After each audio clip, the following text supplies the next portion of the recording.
Welcome to Mindful Reds. Today I'll take you into the heart of a war-torn world, where destiny and power collide in a fiery battle for survival. Iron Flame follows the journey of Kyle, an ordinary soldier who discovers the true depth of his strength amidst chaos and destruction.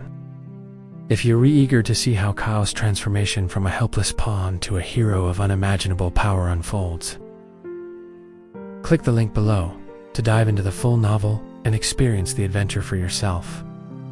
I once believed that fate was a script already written, and that everyone could only follow what was written for them.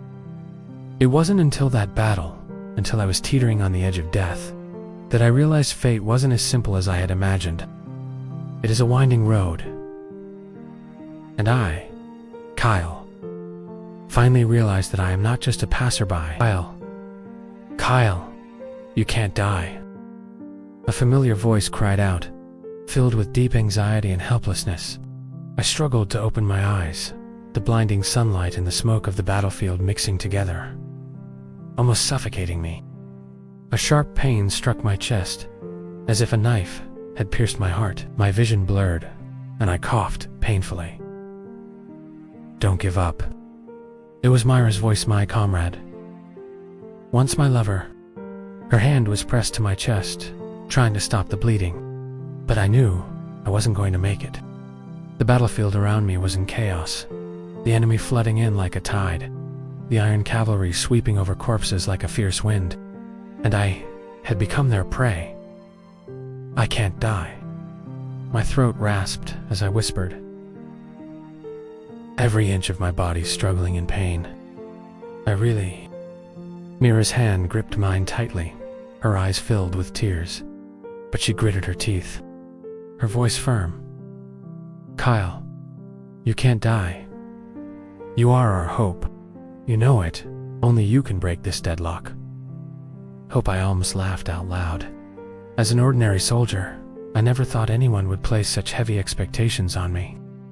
I was just an ordinary person, a pawn in the hands of fate. But Mira's words were like a hammer pounding my head, making me freeze for a moment. She was right. Maybe I really was the only hope. At that moment, I felt a power deep within me, a power not from Mira's encouragement. It came from within, swiftly filling every nerve, every inch of my flesh. The feeling was like a burning iron flame, hot and irresistible. Kyle, Mira's voice rang out again, but by now, I had already felt something change within me.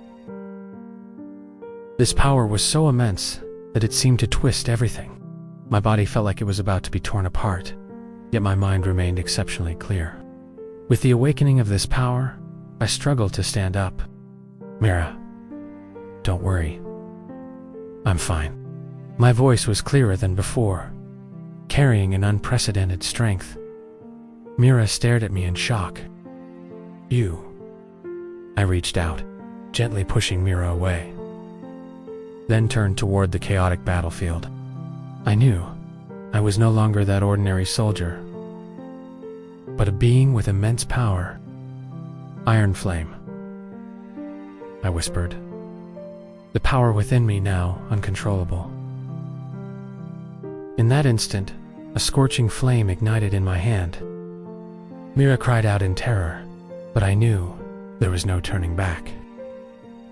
The flames blazed, instantly turning the surrounding enemies to ash, and the battlefield became an awe-inspiring sight.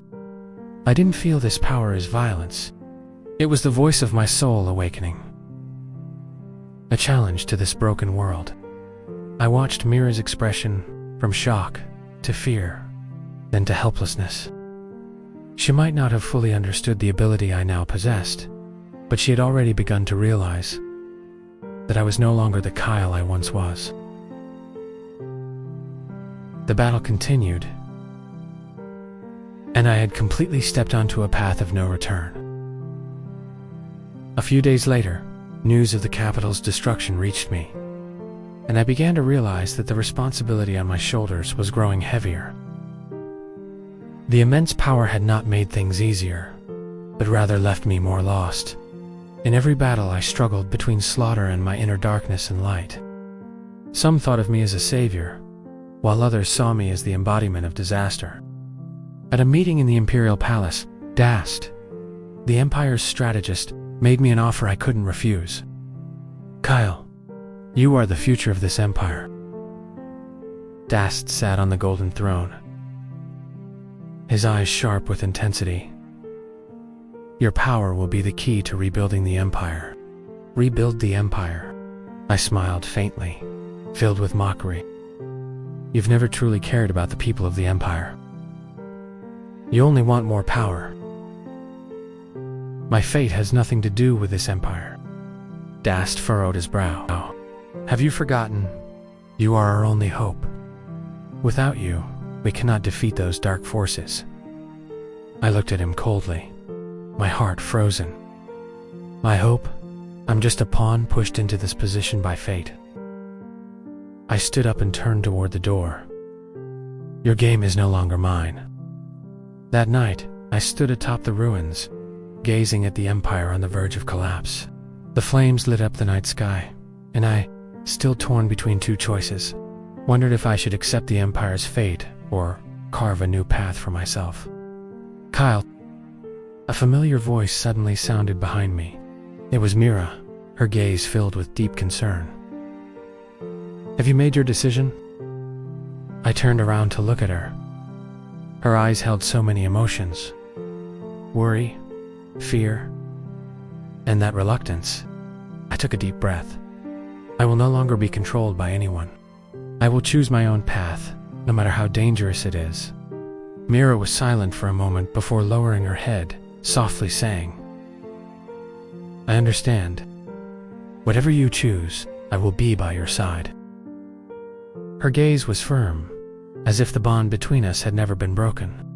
Even though the path ahead was dark, I no longer felt alone. No matter what the future held, I knew I would face this battle myself. The story continues, and I, Kyle, am no longer just an ordinary soldier. Am I the master of fate, or its sacrifice? This path was destined not to be ordinary.